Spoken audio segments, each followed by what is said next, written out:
Hello friends, welcome back to our channel. ఈరోజు మన ఛానల్లో ఆంధ్ర స్టైల్ ఆవకాయ ఊరగాయ ఎలా తయారు చేయడం అనేది అండి. సమ్మర్ వచ్చింది కదా, సో ఖచ్చితంగా ఈ 3 మంత్స్ మనం మిస్ చేసుకోకూడదు. తర్వాత మనకు మ్యాంగోస్ దొరకదు. సో ఇప్పుడే అర్జెంటుగా పెట్టేయాలి. అందుకోసమే నేను కూడా మ్యాంగోస్ తెచ్చుకున్నాను.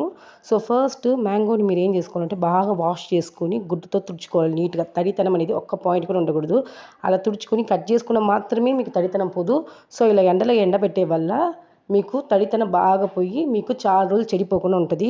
నేను అలా ఏం చేస్తానంటే కల్లుప్పు, ఆవాలతో పాటు కొంచెం జీలకర్ర, మెంతులు, ఇవి మామిడికాయ ముక్కలు అన్నీ ఎండలో 3 to 4 hours దాకా బాగా ఎండబెడుతున్నానండి. చూడండి ఎండిన తర్వాత ఎలా ఉందో పీసెస్.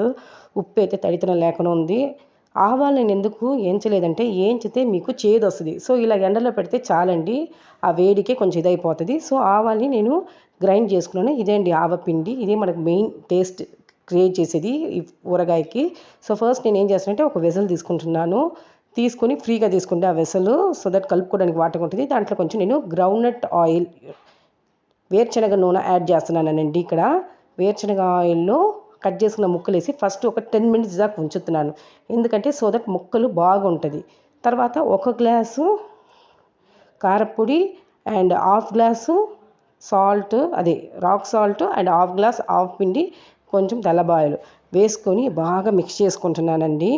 సో మిక్స్ చేసుకొని ఇలా నేను మీకు ఎందుకు ప్రతిసారి పాయింట్ చెప్తానంటే తడితనం అనేది గెంటి కలిపెట్టేటప్పుడు కావచ్చు, ఆ వెసల్తో కావచ్చు, దీంట్లో ఉండకూడదు. ఒక్క పాయింట్ ఉన్నా చెడిపోతుంది. సో అంతే అండి, కలుపుకున్నాము. సో దీన్ని నేను ఒక ఎయిర్ టైట్ కంటైనర్లో సేవ్ చేయబోతున్నాను. సో స్టోర్ చేసేటప్పుడు ఎయిదర్ గ్లాస్ బాక్స్ అయినా ఉండొచ్చు, లేకుంటే ప్లాస్టిక్ అయినా పెట్టుకోవచ్చు. స్టీల్లో మాత్రం పెట్టవాకండి, బిన్నగపోతుంది, బూజు పడుతుంది. సో నేను ఇక్కడ ప్లాస్టిక్ యూజ్ చేస్తున్నాను, ఎందుకంటే నాకు అక్కడ గ్లాస్ లేదు కాబట్టి. సో ఇలా స్టోర్ చేసుకొని నేను ఒక ప్లాస్టిక్ కవర్ పెట్టి దానిపైన మూత పడుతున్నాను. సో దట్ బాగా టైట్గా ఉంటుంది, గాలి అనేది పోయేదానికి ఛాన్స్ ఉండదు. సో నెక్స్ట్ డే మార్నింగ్ చూడండి నాకు ఎలా ఉందో. నీకు పైన ఆయిల్ తేలుతుంది.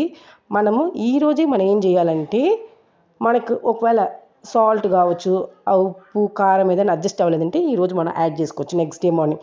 చూడండి నాకైతే సరిపోయింది. సో మిక్స్ చేస్తే ఇలా వచ్చింది. నాకేమనిపిస్తుంది అంటే ఇంకా కొంచెం ఆయిల్ పట్టాలనిపిస్తుంది. సో ఆయిల్ అనేది కొంచెం బాగా ఎక్కువ ఊరగాయలు ఉంటేనే చెడిపోకుండా ఉంటుంది. సో నేను ఇంకా కొంచెం ఆయిల్ యాడ్ చేసుకున్నానండి. అంతేనండి. ఇది ఇలా ప్రతిరోజు మీరు కలబెడతా ఉండాలి అంటిల్ 3rd డే దాకా. 3rd డే తర్వాత మీరు ఇంకా స్టార్ట్ చేయొచ్చండి తినేదానికి.